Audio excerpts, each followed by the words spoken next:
Leah is a Star Wars character.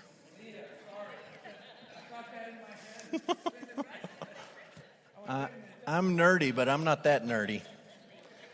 I'll save that one for Corey. Hey, how many of you knew Be Strong in the Lord and had sung that song before? Show of hands. Not many of you, a few of you.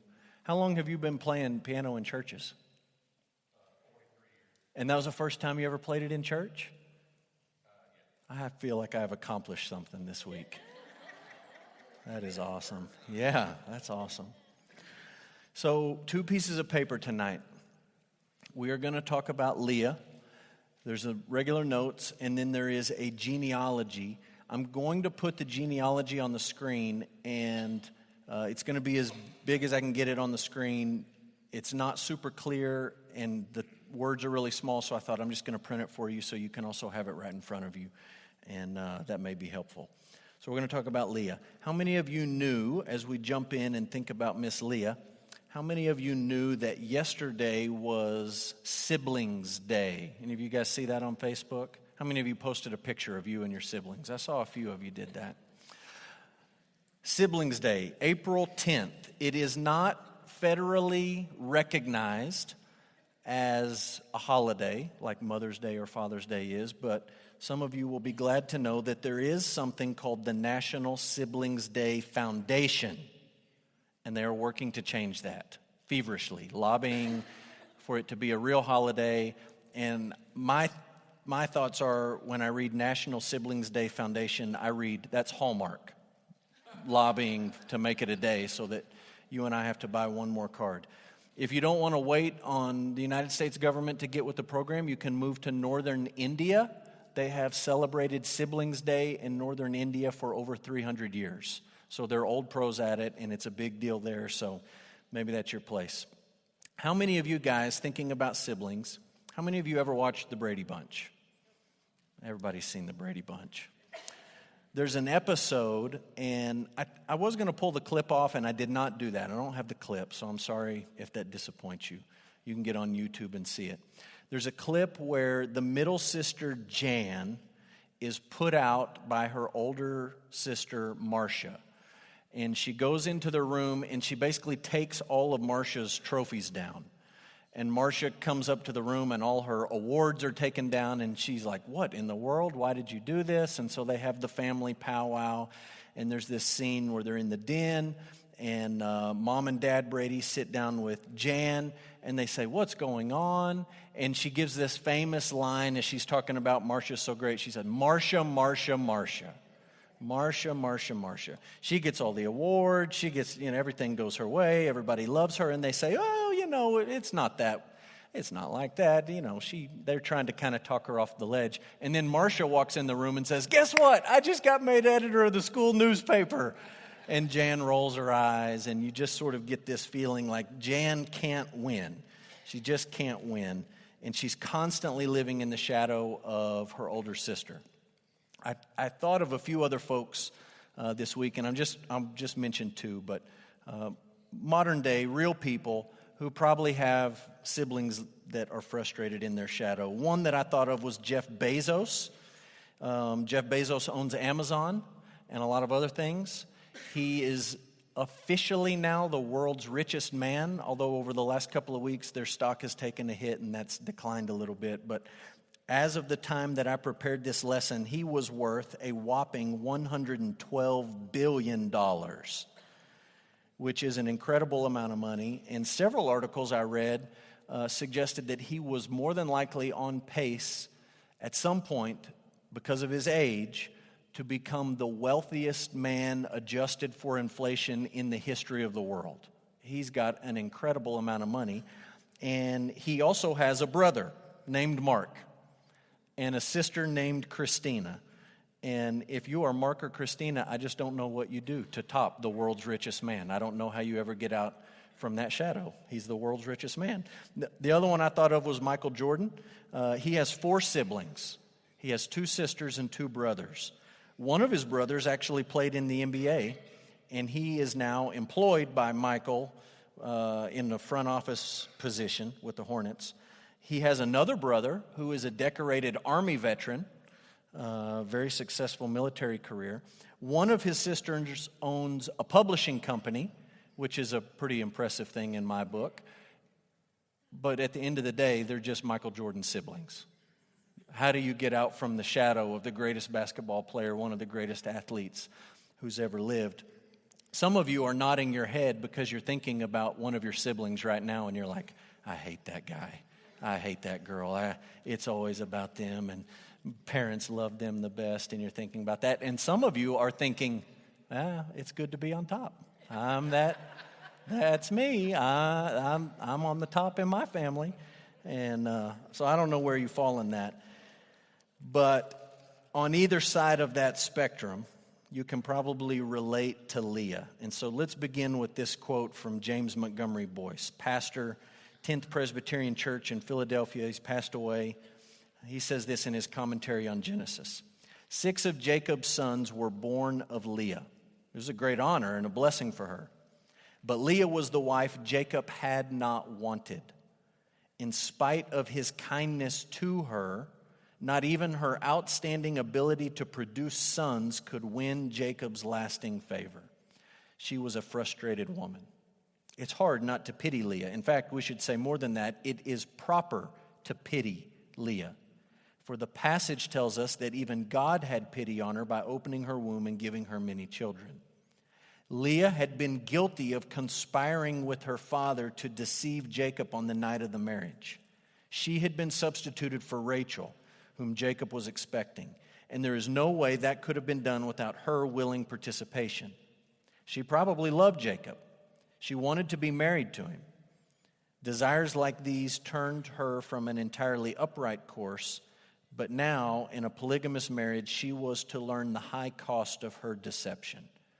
It is true that Jacob probably realized the hand of God in his experiences, and therefore he learned to be kind to Leah and shield her, but his fondness for her sprang from mercy and not from a husband's proper passion for his wife.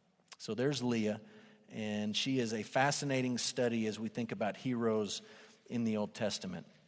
This is where she fits in the timeline. I put this timeline up. Corey's put this timeline up every week. She falls in the period of the patriarchs. And if you have your family tree, you might just pull that out and look at it and look up on the screen. And I'm going to try to point out a couple of things. I gave you some verses here, Genesis 12 to 25.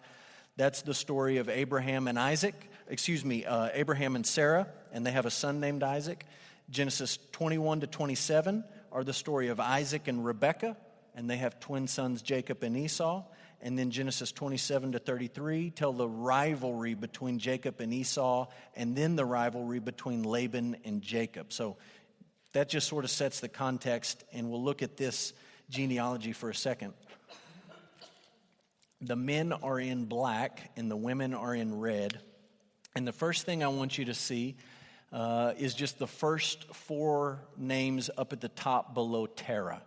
Abraham, Sarah, Nahor, and Haran. I realize that on this particular genealogy, this is one of the things I don't like about this one that I provided for you. It looks like Terah only had 3 sons. He actually had at least 1 daughter. Sarah was his daughter. And Abraham mentions that much later in Genesis, after we meet them, when he's in Gerar with Abimelech, and he pawns him off. We talked about Abraham doing that to Sarah at least twice, pawns her off on Abimelech, and Abimelech says, "What in the world? Why did you tell me that she was your sister?" And he says, "Well, she is my sister. We have the same dad, but not the same mom." So I put that up on the screen so you see Terah has Abraham, Sarah, Nahor, and Haran, and Abraham and Sarah end up married. The next slide I want you to see shows us how we get to Isaac. And Isaac marries a woman named Rebekah. And you see that Rebekah has a brother named Laban. Rebekah and Laban are the offspring of Bethuel, and Bethuel is the son of Nahor, and Nahor comes from Terah. So when Isaac marries Rebekah, it's sort of like a second cousin thing, okay? They're from this same big family tree, and they end up getting married. And I also put a circle around Lot. just so you can see how he ends up in the whole story and where he fits in and how he would be connected to Abraham since he's mentioned in those passages. The next slide shows Jacob, and he marries two of Laban's daughters, both of his daughters. This is what we're going to talk about tonight. He marries Leah the older and Rachel the younger. And then mixed into that mess is Bilhah, who is Rachel's servant, and Zilpah, who is Leah's servant. And we'll discuss a little bit of that, how those ladies fit in tonight. The last thing I wanted to show you, and I think this is helpful, at least it's helpful for me to sort of picture this. I want you to see Jacob's sons, the 12 sons or the 12 offspring of Jacob. And I like this because it has numbers and it shows you the order of where these kids fall in. So the first 4 kids are born to Leah. That's Reuben, Simeon, Levi, and Judah. And at that point, Rachel gets jealous. She knows that she can't have children, at least at that point. So Rachel substitutes Bilhah, her servant, in for her. And then here comes Dan and Naphtali. And then Leah gets upset by that, and she wants to do the same thing, so she substitutes Zilpah in there, and here comes Gad and Asher. And then we come back to Leah for Issachar and Zebulun, and then finally Rachel has Joseph, number 11, and Benjamin, number 12, and we're going to talk about some of those boys and how it all fits together tonight. So maybe that helps you make sense of some of the people. This is like, when you read these chapters, it's like taking a trip to Arkansas. Okay, you just got every turn, they're marrying half-sisters and second cousins and cousins. And I can relate to this. When I was a pastor in Kentucky, the very first wedding that I was asked to perform, ever as a pastor to officiate over a wedding, was a guy and a gal. And it wasn't quite as bad as what we just looked at as far as cousins and second cousins. There was no blood there, but the families had already married together, and it was enough to kind of creep me out. And I just had to make sure, you're really not related, are you, before we do this? This is legal. So it's that same kind of mess. And I would just mention this. We kind of laugh at it and we joke about it, but this is before some of the rules and laws and commandments that God gave to his people through Moses. So we're in a different epic of redemptive history where these people had not received certain commands and laws. And quite frankly, the marriage patterns you see here, as far as sort of second cousins and aunts and uncles and people just all being in there together, was very common in the ancient world and is still common in parts of the world today. Expectations in some people groups is very rigidly formed expectations about who you're going to marry, and your uncle's this or your aunt's this or whatever. So not an uncommon thing at all, even though it seems strange to us. Let's talk about Leah's life story. We'll start with family. Family is the first stage, and I'd like you to take your Bible out and look at Genesis 29. I'm going to read a little bit here. Leah does not take up a lot of space in the biblical text, and so we're not going to read everything that the Bible says about her, but we're going to try to read a decent bit of it. Genesis 29. We actually meet Laban back in Genesis 24 and 25 when we meet Rebekah. You may remember that there was sort of an arranged marriage as Abraham sent a servant to find a wife for his son Isaac, and they end up at Laban's house, and Rebekah comes back, and Laban is part of that story. So you can go back and look at that. But it really comes to the forefront in Leah's family, or you could say Laban's family, in Genesis 29. So look at Genesis 29, and let's just read starting in verse 1 to about verse 20. The text says this: Then Jacob went on his journey, and he came to the land of the people of the east. You remember, he is on the run. Jacob is a man with a contract on his head. His brother has vowed to kill him for how he has deceived him and swindled him and cheated him. So he's on the run. And he comes to the land of the people of the east. And as he looked, he saw a well in the field, and behold, 3 flocks of sheep lying beside it. For out of that well the flocks were watered. The stone on the well's mouth was large, and when all the flocks were gathered there, the shepherds would roll the stone from the mouth of the well and water the sheep, put the stone back in its place over the mouth of the well. Jacob said to them, "My brothers, where do you come from?" They said, "We are from Haran," which ought to sound familiar if you've read the story of Abraham. He said to them, "Do you know Laban, the son of Nahor?" And they said, "We know him." He said to them, "Is it well with him?" They said, "It's well. And see, Rachel, his daughter, is coming with the sheep." He said, "Behold, it is still high day. It is not time for the livestock to be gathered together. Water the sheep and go pasture them." But they said, "We cannot until all the flocks are gathered together and the stone is rolled from the mouth of the well. Then we water the sheep." While he was still speaking with them, Rachel came with her father's sheep, for she was a shepherdess. Now as soon as Jacob saw Rachel, the daughter of Laban, his mother's brother, and the sheep of Laban, his mother's brother, Jacob came near and rolled the stone from the well's mouth and watered the flock of Laban, his mother's brother. Then Jacob kissed Rachel and wept aloud. And Jacob told Rachel that he was her father's kinsman and that he was Rebekah's son. And she ran and told her father. As soon as Laban heard the news about Jacob, his sister's son, he ran to meet him and embraced him and kissed him and brought him to his house. And Jacob told Laban all these things, and Laban said to him, surely you are my bone and my flesh. And he stayed with him a month. Then Laban said to Jacob, because you are my kinsman, should you therefore serve me for nothing? Tell me, what shall your wages be? Now look, we'll just pause right there in verse 15. You live in a culture that is very direct for the most part. When we want to say something to someone, we say it. And it may make us nervous or uncomfortable at times to be confrontational, but we're just very direct. Many Eastern cultures, Asian cultures, African cultures are much more circumspect about how they bring up something that they have an issue with or some confrontation that they need to deal with. And most Bible scholars will tell you that in verse 15, what Laban really wants to say to Jacob is, you're a freeloading bum, and you need to quit mooching off of me and get to work.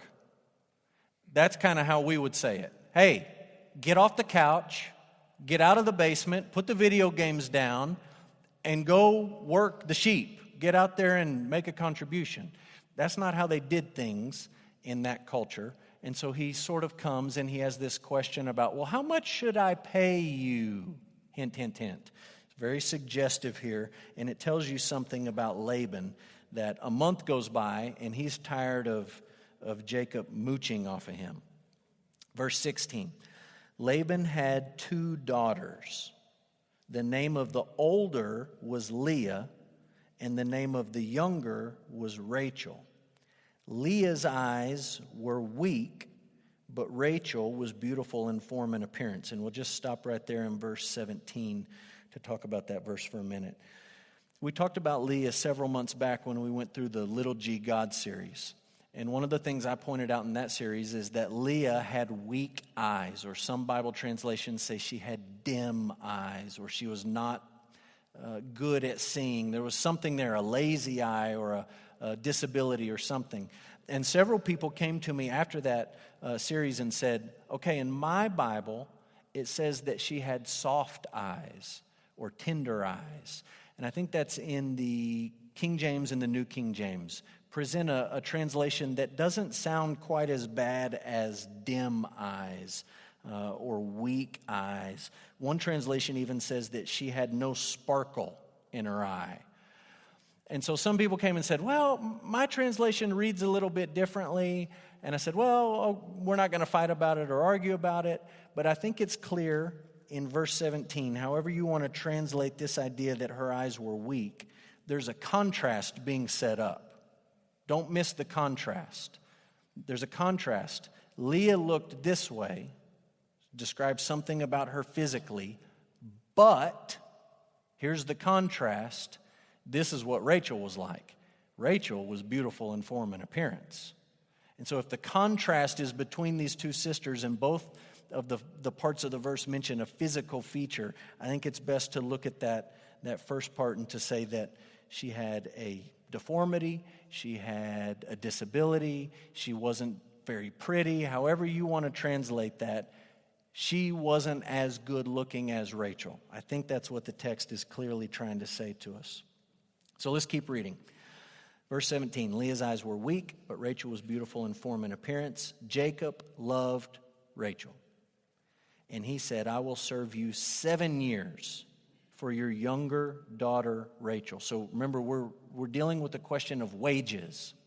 What am I going to pay you for you to get off my couch and start working the sheep? And Jacob's plan is, well, how about 7 years of labor, and in exchange for that, I get to marry Rachel. Look what Laban says, and pay attention to what he does not say. Verse 19, Laban said, it is better that I give her, that's Rachel, to you, Jacob, than I should give her to any other man. Stay with me. This is classic politician talk, right? He just answers a completely different question. He answers a question that Jacob didn't ask. Jacob did not come and say, hey, Uncle Laban, what do you think would be better, for me to marry your daughter or for some foreigner, some guy you don't know, you don't trust, comes from a crazy family? Would it be better for him to marry your daughter or me? That was not the question, but that's the question that Laban answers. He says, well, it would be better if she married you than someone else, so hang around. There is no signing on the line with the fine print clear to both parties. You have Laban, who sees an opportunity, and you have Jacob, who can't see anything because he's got stars in his eyes, and he's hearing what he wants to hear. And his plan is, I'll work 7 years for your daughter, and he says, well, I guess I could do worse. Hang around. So he hangs around. Jacob said to Laban, verse 21, give me my wife, that I may go into her, for my time is completed. So Laban gathered together all the people of the place, and he made a feast. But in the evening, he took his daughter Leah and brought her to Jacob, and he went into her. Laban gave his female servant Zilpah to his daughter Leah to be her servant. And in the morning, behold, it was Leah. And Jacob said to Laban, what is this you have done to me? Did I not serve with you for Rachel? Why then have you deceived me? Which is funny, because Jacob's name literally means deceiver. And he's been doing that all his life. And he's thought it was really cute when he was wearing the goat skin and fooling dad and ripping his brother off. But now when sin turns around and kicks him in the tail, he's not amused by it. Why have you deceived me? The con man has been conned. Laban said, it is not so done in our country to give the younger before the firstborn. Complete the week of this one, and we will give you the younger also in return for serving me another 7 years. Jacob did so, and he completed her week. Then Laban gave him his daughter Rachel to be his wife. Laban gave his female servant Bilhah to his daughter Rachel to be her servant. So Jacob went into Rachel also. He loved Rachel more than Leah and served Laban for another 7 years. So in reading that, we have moved from family into the stage that we're going to call marriage. Stage 1, we meet her family, Laban, Rachel. Stage 2 in her life story is this marriage. Now, I'll be honest with you. There's sometimes when I read something in the Bible and I'm just not exactly 100% sure which way to slice this. So I'm going to give you 2 options. I'm going to tell you the way I lean, and you can disagree with me if you want to. One way to read this story is to put all the blame on Laban. And to say, look, Laban had 2 daughters. One was a looker and one was not. And he knew he was going to have a hard time marrying this girl off. And here comes a young man, drunk on love, stars in his eyes, hearing what he wants to hear, and Laban sees an opportunity. And he basically takes advantage of the situation to get rid of Leah so that she won't be a burden to his household. This would be not an uncommon idea in a patriarchal society. It's not uncommon to what you see in some parts of the world even today. And you could put all of the blame on this situation on Laban and say Leah was just a pawn and really didn't have a hand to play in this game.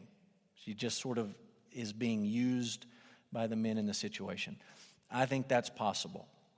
Here's another possibility, okay? When you think about this wedding, it's clear that this is a big event, okay? You think about Eastern cultures and the big excitement of a wedding and everyone together for a party. It says that he invited all the people of this place and they all come. We know that Laban is not a very nice guy. We know that Jacob is not a very nice guy. We would completely expect in this culture, in this time, for there to be alcohol at this wedding. And my guess is that Jacob was drunk off his rocker. And I don't know exactly when the plan came into Laban's mind, but at some point it did come into his mind to substitute this woman. And it seems like when you read the text, he didn't just do it at the beginning of the wedding party, but he did it at the end of the wedding party. That they went through all the feasting and the partying and the ceremony with Rachel, and then when evening came, when it was dark, and there were no electric lights to help everybody out, and Jacob was feeling pretty good from the party, here comes Leah, possibly with a veil, and Jacob doesn't know the difference. And my suggestion is that Leah very well could have had something to do with that. Could have been in on it. And if you side with Dr. Boyce in the quote that we started with, then that's the conclusion that you reach. That at the very least, she was complicit in going along with it. And that at any point, she could have hit the brakes on this situation and said to Jacob, hey, it's Leah. It's not Rachel. That would have been a pretty easy fix if she had wanted to do it. Maybe she saw an opportunity. Maybe she's lived all of her life in Rachel's shadow and she knows this is maybe my only chance to get out from behind her. Maybe, again, this is just sort of thinking through these characters. Maybe it's even more than that, and maybe it was really her idea. Maybe years of playing second fiddle to her younger sister made her bitter and angry. And maybe she saw an opportunity, whether it was her idea first or Laban's, or they put their heads together. She saw an opportunity perhaps to spite her sister. We do know this. After they're all one big happy family, Leah does not hold back from throwing things in Rachel's face. So it's safe to assume, I think, that maybe before the marriage, she was the exact same kind of person. That spitefulness didn't just pop up out of nowhere, and maybe some of this was her plan. You slice it out however you want to. She ends up getting married, and Rachel ends up getting married, and they're married to the same man. And verse 30 says this, Jacob went into Rachel also. He loved Rachel more than Leah.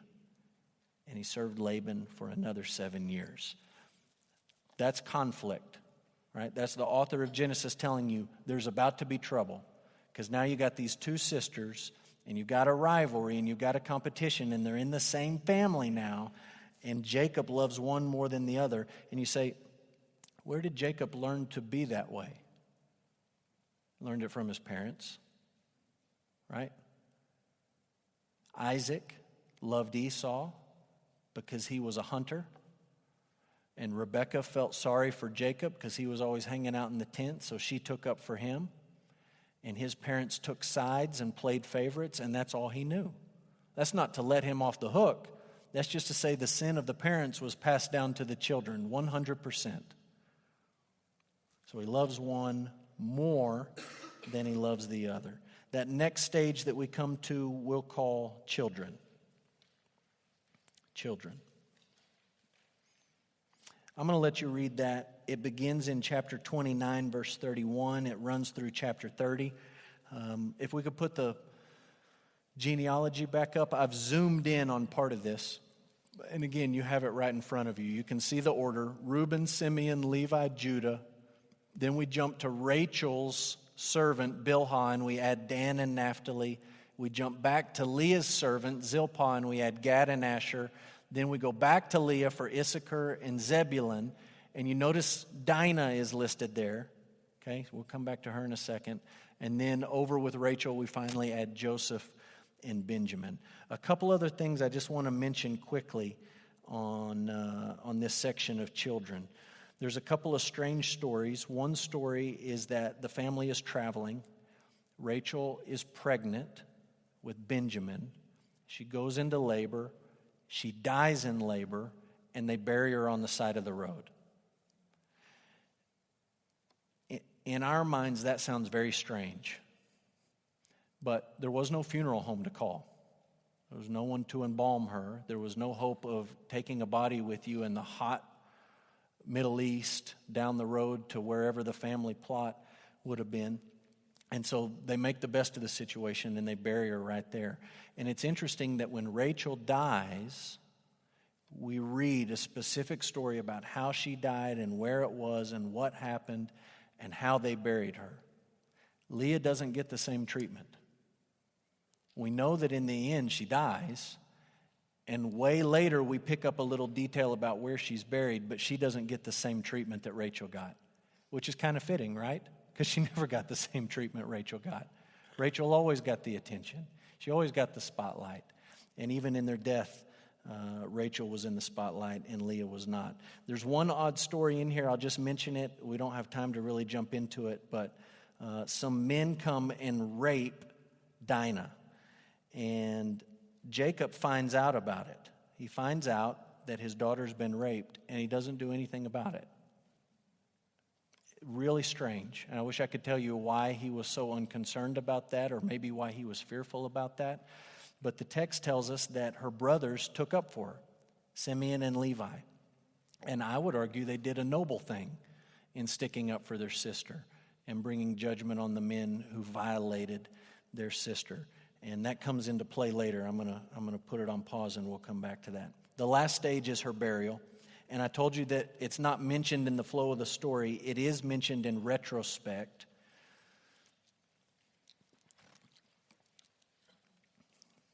When you get to chapter 49,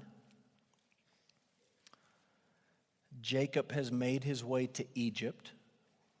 We've gone through all the Joseph stuff at that point. He's brought his family to Egypt, and Jacob is about to die, and he's sort of reminiscing. And just look at Genesis 49, verse 28. Let's just read it. It's not long. Genesis 49, 28. All these are the 12 tribes of Israel. This is what their father said to them as he blessed them, blessing each with the blessing suitable to him. Then he commanded them and said to them, I am to be gathered to my people. Bury me with my fathers in the cave that is in the field of Ephron the Hittite, in the cave that is in the field at Machpelah, to the east of Mamre, in the land of Canaan, which Abraham bought with the field from Ephron the Hittite to possess as a burying place. There they buried Abraham and Sarah, his wife. Notice they didn't bury Abraham and Hagar there. They buried Abraham and Sarah there. There they buried Isaac and Rebekah, his wife. And there I buried who? Leah. You read the story up to this point, you would completely expect Jacob to say, I want to be buried with Rachel. I don't care what the consequence is. She was my favorite. She was my love. I worked 14 years for her. You put me in the ground beside Rachel. But at the end of his life, I think something has clicked. And rather than say, remember, he's in Egypt, he could have said, take me back anywhere. Wouldn't have been any harder to take him back to the side of the road as it would have been to take him to the cave at Machpelah. But what he says is, I understand now, with some perspective in my life, what God has been doing. And I understand that the promise was passed from Abraham and Sarah to Isaac, from Isaac and Rebekah to me, and it's going to go from me to Judah. He understands that because he's talked about it in Genesis 49. And so he doesn't say, go bury me with my favorite wife. He says, bury me next to Leah in the cave with the patriarchs, Abraham and Sarah and Isaac and Rebekah and me and Leah. So we're going to come back to that here in just a little bit again. That's the last stage, is her burial. Let's talk negatives and positives. Here's a negative. She participated in Laban's lie in order to get married. She participated in the lie. Once she was married, she tried to find happiness in her marriage and her children. This was our emphasis when we were talking about little g gods, and we looked at Leah and we looked at Jacob. You can almost, I don't know if the right term would be cut Leah some slack. You can almost sympathize with her and why when her father doesn't want her and her husband doesn't want her, she would look somewhere wrongly and in an idolatrous way to find meaning and purpose, but it's still idolatrous. And I just want you to see how she does this. Look in Genesis 29 and look what she says. We'll just start reading in verse 31. It says, when the Lord saw that Leah was hated, he opened her womb, but Rachel was barren. Leah conceived and bore a son, and she called his name Reuben. Why did she name him Reuben? Because she said, the Lord has looked on my affliction, for now my husband will love me. She named him Reuben in the hopes that maybe since I have this baby, he will love me. Period. I need him to love me, to be happy, to be content. It goes on. Verse 33, she conceived again and bore a son, and she said, because the Lord has heard that I am hated, he has given me this son also. And she called his name Simeon. So she's still focused on, I'm a hated woman, and because of that, God has given me this son. So maybe this son is what's going to make me happy. It seems like I'm not going to be loved by my husband. There's no hope here that Jacob's going to love her, but there's hope that, well, maybe I've been given this to find my purpose or my meaning. Verse 34, again she conceived and bore a son, and she said, now, this time my husband will be attached to me because I have borne him 3 sons. Her hope all along the way with these first 3 kids, and remember, it takes us 15 seconds to read those 3 verses. That was at least 2.5 years of her life. Maybe longer. And all the way through that, she's hoping, maybe this will make my husband love me. That's what I want. Maybe this will give me meaning and significance, having a child, having a baby. Maybe 3 sons will do it for me. All along the way, she's looking for happiness in her marriage and her children, and she never finds it. Here's the positive. Eventually, Leah looks to Yahweh to find her value. At some point, she figures it out, and that some point is verse 35 that says, she conceived again and bore a son and said, this time I will praise the Lord. No conditions about, I'll praise the Lord if Jacob loves me. No conditions about, well, now I have 4 sons, so that makes me the most important wife. No thoughts about maybe this baby will give me value and significance and purpose and meaning. She just simply says, this time I will praise the Lord, and she called his name Judah, and then she ceased bearing. So eventually she looks to the Lord for her value. How does she point us to Jesus? 2 thoughts as we wrap up Miss Leah. Number 1, against all odds, Leah became part of the Messianic line. She becomes part of the Messianic line. I realize when you read through these genealogies of how we get from Abraham all the way up to Jesus, there's a lot of names in there, and they're funny names, and they're hard to pronounce, and a lot of them we just don't know much about those characters. But some of the ones we do know about, it is really remarkable to go back and to look at how those people ended up in the line of the Messiah. And here's an example of what I'm talking about. Old man Abraham finally has a son. And the first son he has is Ishmael. And everyone involved is more than happy for God to pass the promises through that boy. And God decides, he didn't decide in the moment, he had already decided before, that's not how it's going to happen. Sarah's going to have a son. It's going to go through Isaac. I don't need your help in keeping my promises. Right? That's like the ultimate slap in the face to God helps those who help themselves. That's exactly what Abraham and Sarah and Hagar are doing. Let's help the Lord keep his promise. And God essentially says, I don't need your help in keeping my promise. I'm going to do it my way. And I'm going to do it through Sarah, and I'm going to do it through Isaac. Jacob and Esau, before they're ever born, before anything is done right or wrong or whatever, God says, the younger is the one that I'm going to pick, not the older. The older is going to serve the younger. That's the way I want to do it.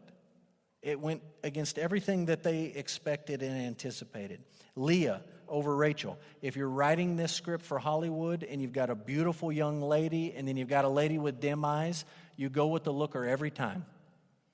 And God says, that's not how I'm going to do it. I'm not doing it through Rachel. Rachel's great. She's going to have kids. One of her kids is going to be super important. He's going to save the whole family. But the promise is going to go through Leah and through Judah. That's an interesting story in and of itself. Look at Genesis 29. The first four sons, Reuben, Simeon, Levi, Judah. How in the world does the promise bump all the way down to the fourth son? Like, we've seen twins flip-flop. Well, they're twins. That's pretty close. Now we're all the way down to the fourth son. Reuben forfeits his role as the preeminent son when he sleeps with his father's concubine. He gets bumped out. Simeon and Levi, according to Jacob himself, get bumped out of the pecking order because they go take vengeance on the men of Shechem. So that moment that I said to you, I think was good that they stood up for their sister. Their father looked at it and said, nah, cutting you out. Then you come to Judah. So you come to Judah and you say, well, he must have been a really great guy compared to his older brothers, right? Oh, he was a rotten dude. Really, really rotten. And clearly worse than the others. You can read Judah's story for yourself. It's really not appropriate for children and youth. It's really bad. He's a really bad dude. And God says, that's the one. That's the one. I picked Abraham out of all the pagans in Ur, just because that was my guy. And I picked Isaac over Ishmael because that's the way I wanted to do it. And I picked Jacob over Esau. It's not because they did anything right or wrong. I picked them before either of them were born. And I'm not going to pick Reuben or Simeon or Levi. And yes, there's some human reasons for that, but at the end of the day, this is God's plan. And Leah ends up in this messianic line. So you can read that in Ruth chapter 4. There's a verse where the women of Bethlehem say that God has, he's created this people of Israel through Leah and Rachel. And it's the first time, Ruth 4, when the women of Bethlehem look back and they say, God has been faithful to Israel through Leah and Rachel. It's the first time ever that Leah ends up on the same footing as her sister. She spends her whole life in the shadows. Rachel, Rachel, Rachel. And then all those years later, the women of Bethlehem look at it and say, the same. God used those women to bring about the 12 tribes. Then you can read in Matthew 1 where the promise, Leah gets skipped over in Matthew 1. She's not mentioned there, but the promise is through her son, Judah, that the line of the Messiah is traced. So against all odds, Leah, not Rachel, Leah became part of the messianic line. Last, Leah was unwanted by her own people, just like Jesus was unwanted by his own people. Look at Isaiah 53.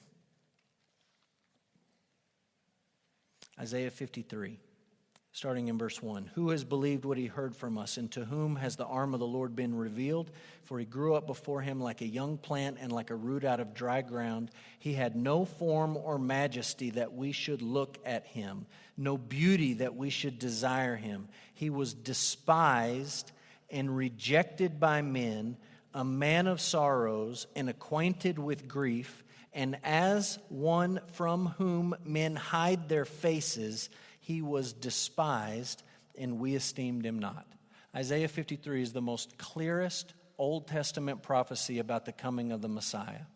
And Isaiah tells you right there at the beginning, he was despised, He was rejected. There was nothing beautiful about him. There was nothing spectacular about him. His own people wanted nothing to do with him. And that's a prophecy, and you see it fulfilled in John chapter 1.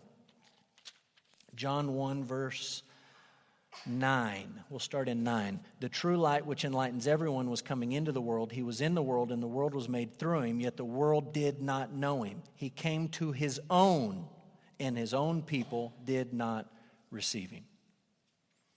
Leah is unwanted and rejected by her father, by her husband, by her sister, by everyone in her life. No one wants her. No one sees any value in her. And God says it's through Leah that the promise of the Messiah is going to go. I'm going to use her. Even though everyone else has rejected her, this is the plan. And you see the exact same theme, the exact same idea play out through Jesus. He comes, and just like Isaiah promised, nobody wanted him, no one was interested. The Jewish leaders rejected him. In fact, they ended up crucifying him. We want nothing to do with this man. They saw nothing physically attractive in him at all. And yet God, in his sovereignty, in his wisdom, says, this is how I'm going to save my people. He did it years earlier through Leah, and he did it ultimately through Jesus at the cross. So she was unwanted by her own people, just like Jesus was unwanted by his own people. So there you go. That's Leah. She shows up just for a blip in the Old Testament. She's mentioned a handful of places throughout the rest of the Bible. And in spite of always being second best, in spite of always being unwanted, she turns out to be one of the great heroes of the Old Testament. Somebody who points us to Jesus, somebody who through her idolatry worked through all of those issues and ends up trusting in the Lord and praising the Lord and experiences something very, very similar to what Jesus experienced. So that's Leah.